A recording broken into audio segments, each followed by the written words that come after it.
நம்ம நினைக்கிறது அனைத்தும் செயல்படுத்த முடியும். அதனால் அவரை போல் இந்த இயக்கத்தில் இருக்கிற அனைவரும் முடிந்த அளவுக்கு அதிக உறுப்பினர்களை கொடுக்குமாறு நான் கேட்டுக்கிறேன். அதே மாதிரி ஒவ்வொரு மாவட்டத்திலையும் நாம் இப்போ இந்த மார்ச்சோட நம்ம சேலத்தில் தொடர்ந்து நிகழ்ச்சி பண்ணிகிட்ருக்கோம்.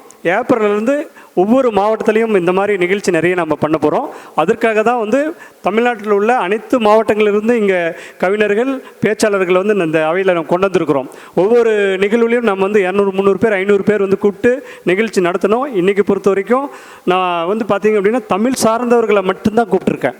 அது மட்டும் இல்லை, சென்ற மாதம் 26ஆம் தேதி நாங்கள் நிகழ்ச்சி பண்ணோம். இந்த மாதம் 16ஆம் தேதி. ஸோ இதில் எத்தனை நாள் கேப் இருக்குதுன்னு பாருங்கள். குறைஞ்சது ஒரு மாதம் அப்படின்னு டைம் இருந்தால் கூட நாங்கள் நிறைய எடுப்போம். இப்போ அடுத்த மாத நிகழ்வில் குறைஞ்சது 200 300 பேர் இருக்கிற அளவுக்கு கூட்டத்தை கொண்டாந்துருவோம். அது தமிழ்நாடு முழுவதும் இருந்தால் இங்கே நிகழ்ச்சிக்கு வராங்க. அதனால் அனைவருமே என்னென்னா ஒவ்வொருத்தரும் தனியாக ஃபோன் பண்ணி பேசணும்னு நினைக்க வேணாம். அந்த மாதிரி நான் பேசியிருந்தால் இந்த அரங்கத்தில் உட்காரத்துக்கு இடம் இருந்திருக்காது. எனக்கும் அந்தளவுக்கு பேசுகிறதுக்கான நேரங்கள் இல்லை. இப்போ நிறைய பேர் பார்த்திங்கன்னா காலையிலேருந்து நைட்டு வரைக்கும் ஃபோன் பேசிகிட்டே இருக்காங்க. நிறைய நான் பேசிகிட்டு இருப்போம் தமிழ் சார்ந்து. மற்றது நான் கல்வித்துறையில் 30 ஆண்டு காலமாக இருக்கேன். 25,000க்கு மேற்பட்டோர் என்கிட்ட படித்தவங்க தமிழ்நாடு முழுவதும் பல்வேறு துறைகளில் பணியாற்றி வருகிறார்கள். அந்த மாதிரி பல்வேறு பணிகளுக்கு இடையில் தமிழ் சார்ந்த இதை நான் சிறப்பாக கொண்டு போகணும்னு நினைக்கிறப்ப அனைவரும் நீங்களே முன் நம்ம இந்த இயக்கத்தை சிறந்த முறையில் கொண்டு போகணும். அரசாங்கத்தில் இப்போ நாங்கள் அடுத்தது கூட இப்போ என்னென்ன முடிவு பண்ணியிருக்கோம்னா, அடுத்த ஒரு புத்தகம் ட்ரக் அவேர்னஸ் அப்படின்ற போதை விழிப்புணர்வு அப்படின்ற ஒரு புத்தகம் வெளியிடறதுக்கு முடிவு பண்ணியிருக்கோம். இது பள்ளி மாணவர்கள், கல்லூரி மாணவர்கள் இவங்ககிட்ட அந்த விழிப்புணர்வை ஏற்படுத்தினா அவங்க அப்பா அம்மா வரைக்கும் அந்த பசங்க கொண்டு போவாங்க. இன்றைக்கி பள்ளி அண்டு கல்லூரி மாணவர்கள் எல்லாமே சமுதாயம் சீரழிந்து கிடைக்கிறது அப்படின்னா அதுக்கு போதை தான் காரணன்றதை அடுத்த ஒரு நிகழ்வில் நம்ம கொண்டு வரதுக்காக விழிப்புணர்வு புத்தகம் வெளியிடுறதுக்கு நாங்கள் முடிவு பண்ணியிருக்கோம். நீங்கள் அனைவரும் கவிதை மற்றும் கட்டுரையாக இந்த போதை, அதாவது ட்ரக் அவேர்னஸ் போதை விழிப்புணர்வுன்ற இதை நீங்கள் கட்டுரையை எழுதி தரலாம். இந்த குடும்பம்ன்ற புத்தகமே பார்த்திங்கன்னா நாங்கள் முழுமை இன்னும் பெறலை. நேற்று வரைக்குமே கவிதை அனுப்பிட்டு இருந்தாங்க. எப்பயுமே பார்த்திங்கன்னா நான் 2-3 மாதத்துக்கு முன்னாடியிருந்தே இந்த குடும்பத்து கவிதையை அனுப்ப சொல்லி கேட்டுட்டு இருந்தோம். இப்போ தான் நிறைய அந்த நிகழ்ச்சி பக்கம் வர தான் அனுப்ப ஆரம்பிச்சிருக்காங்க. ஸோ இதெல்லாமே சேர்த்து தொகுத்து இந்த புத்தகம் நம்ம இங்கே வெளியிட்டிருந்தாலும் இது முழுமை பெற்று அடுத்த நிகழ்வில் பார்த்திங்கன்னா மிக சிறப்பாக இந்த புத்தகத்தை வடிவமைச்சு இந்த புத்தகம் கொடுப்போம். அது மட்டும் இல்லை, நம்ம பத்திரிகையிலேருந்து எல்லாமே அரசாங்கத்துக்கே நாங்கள் அனுப்புகிறோம். முதலமைச்சரிலிருந்து அதுக்கடுத்து தமிழ் வளர்ச்சித்துறையிலேருந்து எல்லாத்துக்குமே நம்ம பத்திரிக்கை போயிட்டுருக்கு. நம்ம ஒவ்வொரு மாதமும் நிகழ்ச்சி என்ன பண்ணிகிட்ருக்கோம் அப்படின்றது இந்த பத்திரிக்கை நிறைய பேர் கேட்பாங்க. பத்திரிக்கை நான் நிறைய செலவழிக்கிறேன்ட்டு இந்த டைம் கம்மியாக தான் போட்டிருக்கேன். போன மாத பத்திரிக்கை பார்த்திங்கன்னா ஒரு புக்லெட்டாகவே இருக்கும். அந்த பத்திரிக்கையே 250 ரூபா, இது பார்த்திங்கன்னா 35 ரூபா அந்த பத்திரிக்கை. இந்த மாதிரி பத்திரிக்கையுமே நான் சிறப்பாக பண்ணுறதுக்கு காரணம் என்னென்னா, இது ஒரு வரலாறு ஆக்கணும் அப்படின்ற எண்ணமும் சேலத்தில் பார்த்திங்கன்னா ஒரு தமிழ்ச்சங்கம் அப்படின்றது அகில இந்திய தமிழ்ச்சங்கன்ற தலைமையகத்தை சேலத்தில் அமைக்கணும் அப்படின்ற எண்ணம். அதுக்கு மட்டும் இல்லாத அகில உலக தமிழ்ச்சங்கத்தை நான் பதிவு பண்ணியிருக்கேன். அது ஏப்ரல் மேலே சென்னையில் அது தொடக்க விழா பண்ணுறதுக்கான முயற்சியை நான் பண்ணிகிட்ருக்கோம். அதில் உலகம் முழுவதும் இருக்க தமிழர்களை ஒன்றிணைக்கிறதுக்கு அகில உலக தமிழ்ச்சங்கமும், இந்தியாவில் இருக்கக்கூடிய தமிழர்கள் அனைத்தும் ஒன்றிணைக்கிறதுக்கு அகில இந்திய தமிழ்ச்சங்கத்தும் நாங்கள் துவங்கியிருக்கோம். இது 5 ஆண்டுக்கு முன்னே நாங்கள் முயற்சி எடுத்தோம். அகில இந்திய தமிழ்ச்சங்க கூட்டமைப்புன்னு ஆரம்பித்து அதுக்கடுத்தது ஒற்றை கருத்து உள்ளவர்களும் நான் எடுத்து இந்த இயக்கத்தை உலகெங்கும் கொண்டு போகிறதுக்கான எண்ணத்தில் நான் செயல்பட்டுருக்கேன். உங்களுடைய ஒவ்வொருத்தருடைய உணர்வுகளும் பிரதிபலிக்கிறதுக்காக தான் அந்த நிகழ்ச்சி எல்லாமே. அதனால் பார்த்தீங்க அப்படின்னா இங்கே என்னுடைய புகழ்பாடுற இடமா இருக்காது. நிறைய இடத்துல நீங்கள் பார்த்துருப்பீங்க. இங்கே வரக்கூடிய அத்தனை பேருக்கும் வாய்ப்பு கொடுக்கணும். தமிழ் சார்ந்த இதை நம்ம கொண்டு வரணும். நம்ம சமுதாய சீரழிவை கொண்ட நல்ல தமிழர்களுடைய வளர்ச்சியை நம்ம நல்லா கொண்டு வரணும்னா படித்தவர்கள், இந்த மாதிரி நிறைய தமிழ் சார்ந்தவர்களும் தமிழ்நாட்டுக்கு நம்ம பெருமை சேர்த்துற அளவுக்கு நம்ம எல்லாரும் சேர்ந்தால் மட்டும்தான் நல்ல ஒரு இதை கொண்டு வர முடியும் அப்படின்றத இந்த நிகழ்ச்சியில் நான் இடையில் நான் பேசுகிறேன். ஏன்னா தொடர்ந்து இப்போ நம்ம காலையிலேருந்து இந்த நிகழ்ச்சி கொண்டு போயிட்டுருக்கோம். ஈவன் அத்தனை பேரும் இதுக்கு முன்னாடியெல்லாம் பார்த்திங்கன்னா பள்ளி மாணவர்களுக்கு பாட்டரங்கம், பேச்சரங்கம், கவியரங்கம், கல்லூரி மாணவர்களுக்கு நம்ம கொடுத்துருந்தோம். இப்போ தமிழ் அறிஞர்களுக்கு தான் இன்றைக்கி நம்ம கொடுத்துருக்கோம். அந்த மாதிரி கல்லூரி மாணவர்களுக்கு கூட நான் என்ன பண்ணியிருக்கேன்னா, ஒவ்வொரு கல்லூரியிலேருந்து ஒரு மாணவரை தான் நான் கலந்துக்கிறதுக்கு கூப்பிடுவேன். ஏன்னா அந்த கல்லூரியிலே சிறந்த பேச்சாளர் யாரோ அவங்க வர மாதிரி. நீங்கள் ஏற்கனவே இது எல்லாமே நம்ம என்ன பண்ணியிருக்கோம்னா, அகில இந்திய தமிழ்ச்சங்கம் அப்படின்ற யூடியூப் நம்ம ஒவ்வொரு நிகழ்ச்சியும் எடுத்து போட்டுட்ருக்கோம். நீங்கள் எல்லாருமே இந்த அகில இந்திய தமிழ்ச்சங்கம் யூடியூப்பில் சப்ஸ்கிரைப் பண்ணுங்கள். பண்ணிட்டீங்கன்னா இதுக்கு முன்னாடி நாங்கள் பண்ணியிருக்கிற அத்தனை நிகழ்ச்சி நீங்கள் பார்க்கலாம். இன்றைக்கி நடைபெறக்கூடிய இந்த நிகழ்ச்சியுமே நம்ம யூடியூப்பில் எடுத்து போட்டுருவோம். அது எல்லாமே பதிவாயிட்டு இருக்குது. இங்கே பார்த்திங்கன்னா உலகெங்கும் நீங்கள் பேசக்கூடியது இது எல்லா கருத்துக்களும் வெளியே இங்கே செல்லக்கூடிய தருவாயில் நம்ம அமைச்சிருக்கோம். இது மட்டும் இல்லை, அடுத்தடுத்து வந்து பார்த்திங்கன்னா இப்போ அகில இந்திய தமிழ் சங்கத்துடைய இணையதளம் வெப்சைட்டும் இப்போ ரெடி பண்ணிகிட்ருக்கோம். இது எல்லாமே மிக சிறப்பாக ஒரு ஆண்டு முடிவதற்குள் நம்ம பெரிய இதாக கொண்டாந்துருவோம். ஒரு ஆண்டு விழா வந்து குறைஞ்சது ஒரு 5000 பேர் கலந்துக்கிற அளவுக்கு நம்ம வந்து நிகழ்ச்சி பண்ணுவோம். அதெல்லாம் உங்களுடைய ஒத்துழைப்பு அத்தனை பேரும் கொடுத்தீங்க அப்படின்னா கண்டிப்பாக பண்ண முடியும். அதே மாதிரி ஒவ்வொரு மாவட்டத்திலையும் அகில இந்திய தமிழ் சங்கத்தை கொண்டாடுறதுக்கான முயற்சி நாங்கள் பண்ணுறோம். அதில் நீங்கள் இருக்கிற ஒவ்வொருத்தரும் ஒவ்வொரு மாவட்டத்தில் குறைஞ்சது ஒரு 100 பேரை கொண்டு வந்தீங்கன்னா அந்த மாவட்டத்தில் மாவட்ட தலைவர், துணைத் தலைவர், செயலாளர், துணை செயலாளர், இணைச் செயலாளர் இந்த மாதிரி வந்து போட்டு அந்த மாவட்டத்தில் இந்த இயக்கத்தை நம்ம நிறுவலாம்.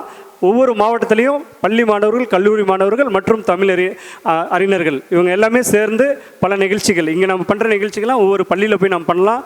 அதே மாதிரி கல்லூரியில் பண்ணலாம். அது மாதிரி தமிழ் சங்கத்துலேயும் நம்ம பண்ணலாம். அந்த மாதிரி ஒரு முன்னெடுப்பை எடுத்து இந்த இயக்கத்தில் நான் கொண்டு போயிட்டுருக்கோம். அது மாதிரி சேலத்தில் வந்து நான் ஒரு மிகப்பெரிய இடமா ஒரு குறைஞ்சது ஒரு 10 ஏக்கர் 100 ஏக்கர் என்ற எண்ணத்தில் நான் செயல்படுறோம். இதுவுமே வந்து ஏப்ரல்லேருந்து இதுக்கு வந்து பார்த்திங்கன்னா 8G 2 எல்லாமே அப்ளை பண்ணியிருக்கோம். உலகம் இருந்து ஃபண்டு கலெக்ட் பண்ண போகிறோம். மிகப்பெரிய ஒரு தமிழ் சங்கத்தை சேலத்தில் நிறுவுகிறோம் அகில இந்திய தமிழ் சங்கத்துக்கு. அது மாதிரி ஒவ்வொரு மாவட்டத்துலையுமே நம்ம கொண்டாடலாம். எல்லாருடைய முயற்சியும் இருந்தால் கண்டிப்பாக பண்ண முடியும். அது மட்டும் இல்லை, அகில உலக தமிழ் சங்கத்தை சென்னையில் ஒரு பெரிய இடமே நம்ம இடத்தை வாங்கி மிகப்பெரிய இயக்கமாக கொண்டு வரணுன்ற எண்ணத்தில் நான் செயல்படுறேன். பட் இதுக்கெல்லாம் ஒரு 5 ஆண்டுகள் ஆகும். நம்ம ஒரு வருஷம் 2 வருஷத்தில் முடிக்க முடியாது. ஒரு 5 ஆண்டுகள் கழித்து பார்த்திங்கன்னா அகில இந்திய தமிழ் சங்கமும் அகில உலக தமிழ் சங்கமும் நம்ம சென்னை, சேலத்தில் இது ரெண்டுமே இயங்கும். நீங்கள் பார்ப்பீங்க ஒவ்வொரு மாவட்ட வாரியாகவும் இப்போ எப்படி இங்கே சேலம் தமிழ் சங்கம் இருக்கோ அந்த மாதிரி நம்மளது கொண்டாட முடியும். இந்த எண்ணத்தில் நான் செயல்படுறேன். கண்டிப்பாக இதை நடைமுறைப்படுத்துவேன். ஏன்னா இப்போ ஒரு சிலர்லாம் என் கூட இருக்கவங்களுக்கு தெரியும். ஈவன் இப்போ நம்ம பொன்சாமி ஐயா வந்து பார்த்திங்கன்னா இதில் இயக்குனராக நான் கொடுத்துருக்கேன். அவர் ஃபஸ்ட்டு கேட்குறப்ப இந்த மெம்பர் ஆகிறதுக்கு யோசிச்சார். நீங்கள் 2 3 நிகழ்ச்சி வந்து பாருங்க அப்படின்னா அப்புறம் வந்து தானா முன் வந்து உள்ள என்ட்ரானார். ஏன்னா நான் நினச்சி கூட பார்க்கலன்ட்டு அந்தளவுக்கு நிகழ்ச்சிகள் நம்ம கரெக்டாக கொண்டு போயிட்டுருக்கோம். எல்லாருக்கும் சரியான வாய்ப்பு. மற்றவங்களுக்கும் நீங்கள் சொல்லலாம். என்னென்னா ஒவ்வொருத்தரும் நான் வந்து பாருங்கள் இப்போ இதில் வந்திருக்க அத்தனை பேருமே உறுப்பினராக நான் ஆக கிடையாது. பட் இருந்தாலும் இந்த கவிதைக்கு வந்து ஒரு தொகுப்பு பணமாக இப்போ தான் ஃபஸ்ட்டு நாங்கள் வாங்கியிருக்கிறோம். 250 ரூபா அனுப்புங்க. அப்போ தான் வந்து ஒரு ஸ்டாண்டர்டாக நம்ம ரெடி பண்ணுன்றதுக்காக தான் இந்த கவிதைக்கு நாங்கள் அனுப்ப சொல்லி அந்த கவிதை புத்தகத்தை ரெடி பண்ணிடுறோம். பட் இதுக்கு முன்னாடி போட்ட புத்தகத்துக்குலாம் யாருக்கிட்டையும் நான் எந்த தொகையும் வாங்கலை. அப்படின்னு நாங்கள் புத்தகம் போட்டோம். பட் நல்லா டெவலப் ஆகணுன்னா எல்லாருடைய ஒரு பங்களிப்பும் இருந்தால் தான் அவங்களும் சரியான அந்த கவிதையை கொடுப்பாங்க. இல்லைன்னா ஏதோ ஒரு கவிதையை எழுதி கொடுத்துடக்கூடாது. இந்த கவிதைக்குமே முதல் 3 பேருக்கு நாங்கள் அதாவது பணமாகவோ 3 நிலை வந்து கொடுக்குற மாதிரி நாங்கள் இதில் போட்டிருக்கோம். அது வந்து அடுத்த நிகழ்வுள்ள 3 பேர் செலக்ட் பண்ணி, ஏன்னா நேற்று வரைக்குமே இது கவிதை கொடுத்துருக்காங்க. அதனால் மொத்த கவிதைகளில் ஒரு டாப் 3 முதல் 3 இடம் பெறவங்களுக்கு அவங்களுக்கு வந்து பணமாக அவங்களுக்கு பரிசு வழங்கப்படும். பட் இன்றைக்கு வந்திருக்கிற அத்தனை பேருக்கும் நம்ம அவங்களுக்கு சான்றிதழ், அதே மாதிரி தமிழ் பாரதிதாசன் தமிழ் சிற்பி 2025 விருதும் நம்ம கொடுக்கறதுக்கு வச்சுருக்கோம். அடுத்ததாக கவிதை வாசிக்க கவிஞர் கு. ராமசாமி, முதல்வர் பாரதி மெட்ரிக் மேல்நிலைப்பள்ளி கள்ளக்குறிச்சி. இவருமே வந்து பார்த்திங்கன்னா எனக்கு வந்து 30 ஆண்டு காலமாக எனக்கு நண்பர். இன்றைக்கி வந்து நான் கல்லூரி படிக்கும் போது இருந்தே அவர் எனக்கு தெரியும். இத்தனை ஆண்டு காலமாக நான் எப்படி வந்துட்டுருக்குன்றது ஒன்றும் இல்லாத அவருக்கு தெரிஞ்சவர். அவர் வந்து இந்த கவிதை வாசிக்க அவரும் தமிழ் ஆசிரியர். அதே மாதிரி பள்ளியில் வந்து ஒரு 15 ஆண்டுகளுக்கு மேலே அவர் வந்து முதல்வராக இருக்கார். அந்த பள்ளியில் பல முறை வந்து ஸ்டேட் ஃபஸ்ட்டு, செகண்ட், தேர்டெல்லாம் கொடுத்துருக்காரு. மாவட்ட அளவிலும் மாநில அளவிலும் கொடுத்துருக்காரு. அவர் வந்து இந்த கவிதை வாசிக்க வருக என வரவேற்கிறேன்.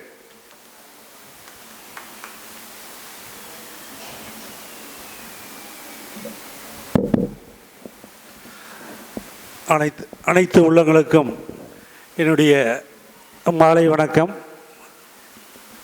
அகில இந்திய தமிழ்ச்சங்கம் சேலத்தினுடைய தலைவர், மரியாதைக்குரிய போற்றுதலுக்குரிய இனிய நண்பர், என்னிடம் 30 ஆண்டு பழகியவர்,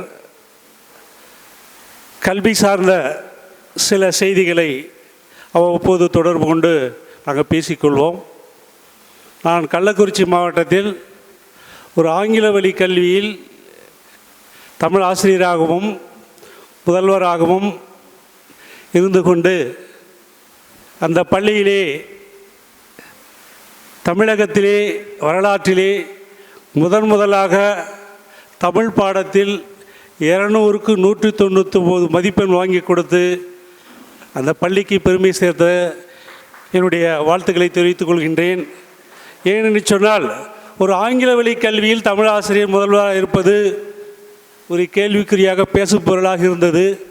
அந்த பேசும் பொருளை மாற்றி அமைத்து அந்த பள்ளியில் அந்த ஆண்டு தேர்வு எழுதிய மாணவர்கள் 150, தேர்ச்சி சதவீதம் பார்த்தவுடன் 650 மாணவர்கள் சேர்ந்தார்கள்.